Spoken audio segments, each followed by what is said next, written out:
న్యాయ విద్య చదవకుండా న్యాయ విద్య చదివినట్టుగా సర్టిఫికెట్లు సృష్టించి ఆ పైన కోర్టుల్లో వాదనలు వినిపించేది కొంతమంది.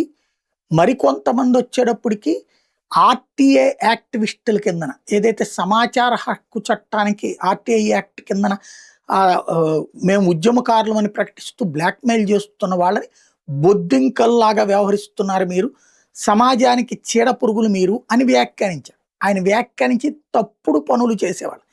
కానీ మొత్తం యువతరాన్ని ఈ మాట అన్నారని తప్పుడు ప్రచారం చేసి ఎట్లయితే కాక్రోచ్ జనతా పార్టీ పుట్టుకొచ్చిందో, దిమాగీ నక్సల్స్ అంటే ఆయుధాలు పట్టుకున్నటువంటి నక్సల్ కాకుండా భావజాలంలో నక్సలిజపు భావజాలం ఉన్నటువంటి వాళ్ళు చాలా ప్రమాదకారులు అంటూ దిమాగీ నక్సల్స్ అని నరేంద్ర మోడీ విమర్శించినందుకు గాను ఇప్పుడు దిమాగీ నక్సల్స్ పార్టీ అంటూ సోషల్ మీడియాలో ఒక పేజీ, దానికి దాదాపు 2.5 లక్షల మంది దాంట్లో జాయిన్ అయ్యారు.